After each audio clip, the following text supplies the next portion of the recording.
ನರೇಂದ್ರ ಮೋದಿ ಅವ್ರು ಬರೋಕ್ ಮುಂಚೆ ನಾವೇನು ಬಟ್ಟೆ ಗಿಟ್ಟೆ ಆಗ್ತಾ ಇದ್ವೋ ಇಲ್ವೋ ಅನ್ನೋ ಗಾಬರಿ ಆಗ್ಬಿಟ್ಟು ಒಂದು 2-3 ಸತಿ ನಾನು. ಯಾಕಂದ್ರೆ ಮಾತಾಡೋದು ಸ್ವಲ್ಪ ತೂಕವಾಗಿ ಮಾತಾಡಬೇಕು. ಅವರು ಮುಖ್ಯಮಂತ್ರಿಗಳಾಗಿ GST ವಿರೋಧ ಮಾಡಿದ್ರು, ಆಧಾರನ್ನ ವಿರೋಧ ಮಾಡಿದ್ರು, ಫಾರಿನ್ ಡೈರೆಕ್ಟ್ ಇನ್ವೆಸ್ಟ್ಮೆಂಟ್ FDI ವಿರೋಧ ಮಾಡಿದ್ರು, ಹಲವಾರು ವಿಷಯಗಳನ್ನ ಎಲ್ಲ ವಿರೋಧ ಮಾಡಿದ್ರು. ಈಗ ಅವೆಲ್ಲವನ್ನ ಅಪ್ಪಿಕೊಂಡಿದ್ದಾರೆ. GST ಕಾಂಗ್ರೆಸ್ ಅದನ್ನ ತರಬೇಕು ಅಂತ ಮಾಡಿದಾಗ ವಿರೋಧ ಮಾಡಿದ್ರು. ಆದ್ರೆ ಇವರು ತಂದು ಅದನ್ನ ಅವೈಜ್ಞಾನಿಕವಾಗಿ ಬಡವರ ಹೊಟ್ಟೆ ಮೇಲೆ ಹೊಡೆಯುವಂತ ಕೆಲಸವನ್ನ ಮಾಡ್ತಾ ಇದ್ದಾರೆ GST ಇಂದ.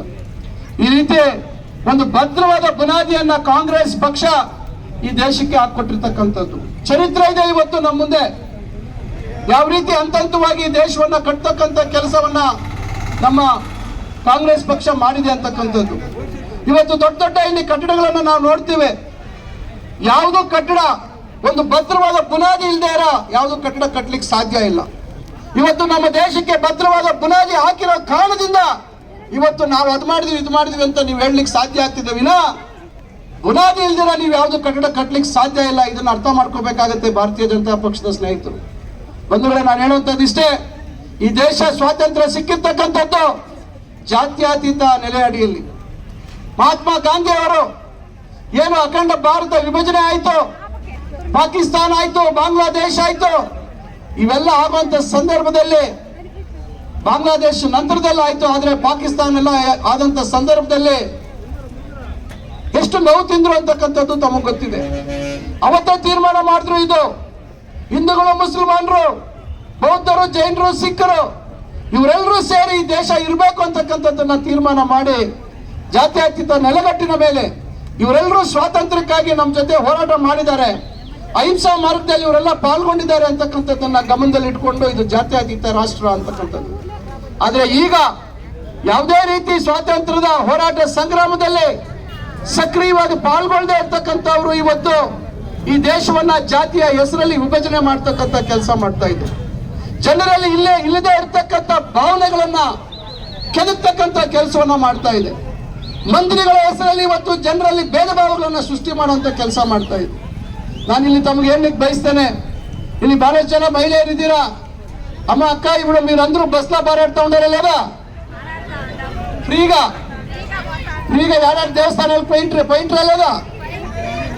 దేవస్థానాలకు పోవద్దని చెప్పిండారా? ఎక్కడైనా మీ బంధువుల ఇంటికి పోవద్దని చెప్పిండారా? వాళ్ళు చెప్తారు కాంగ్రెస్ పార్టీ హిందువులకి పరంగా లేదు, హిందువులకి విరుద్ధం అని. ఎట్లా ಯಾವ రకంగా ఈ విరోధం అవుతాం చెప్పండి? ఈ రెండేవాళ్ళంతా ఎవరు? మనమేమి ఇంట్లో దేవాళ్ళని పూజ చేసేలేదా? మన ఊర్లో మన ఇంట్లో మన ఊర్లో మనకి దేవాళ్ళు లేవా? దేవస్థానాలు లేవా? ఇంత బీజేపీ వాళ్ళు మాత్రమే హిందువులు ఏమన్నా బోర్డేసుకొని పుట్టినారా మీరు హిందువులు మీరే అని? ఇప్పుడు కాంగ్రెస్ పార్టీ ఒక అన్ని జాతులు అన్ని వర్గాలతో ఒట్టుగా ఉండాలా అని చెప్పి ఒక జాత్యತೀత రాష్ట్రంగా మనం ఉండాలా అని చెప్పి ఇప్పుడు దాన్ని పాలిస్తూ పోతా ఉంది. అందరికీ ఈ దేశంలో బతికేట్లా హక్కు ఉంది, అందరికీ సమానంగా ఉండేట్లా హక్కు ఉంది. ఈ హక్కు మీద ఈ ఒక తత్వ సిద్ధాంతాలను ఇప్పుడు పెట్టుకుని కాంగ్రెస్ పార్టీ ఇప్పుడు ఈ దేశంలో ఉంది. కానీ బీజేపీ వాళ్ళు కేవలంగా రాజకీయ అధికారం కోసము జాతుల మధ్య విభేదాలు పెట్టేట్లా పని చేస్తూ ఉన్నారు. కాబట్టి నేను మీ అందరినీ కోరేది ఇంతే, 10 ఏళ్ళ వెనుక వచ్చిన ఈ సర్కారు ఏడాదికి 2 కోట్ల ఉద్యోగాలు సృష్టి చేస్తాము అని చెప్పి 10 ఏళ్ళు గడిచింది.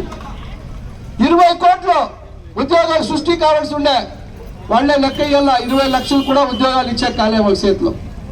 రైతుల ఆదాయము దుప్పట్టు అంటే 2 పట్లు ఎక్కువ చేస్తామని చెప్పి రైతుల ఆదాయంలో మీకు అందరికీ తెలిసి ఇడంతా దండిగా ఎరువులు అంగాళ్ళు ఉన్నాయి. బట్లపల్లి సర్కల్లో సబ్సిడీ ఇస్తా ఉండ్రే ఏంటంటే సబ్సిడీ ఎంత నిలిపేసిరే. ఇప్పుడు మీకు తెలుసు 1 ఎకరా టమాటో పండాలంటే ఎన్ని ఎరువులు వేయాలా, ఏమేమి చేయాలా? ఏం రమేష్ రెడ్డి నర్సప్ప టమాటో వేసిండావా లేదా?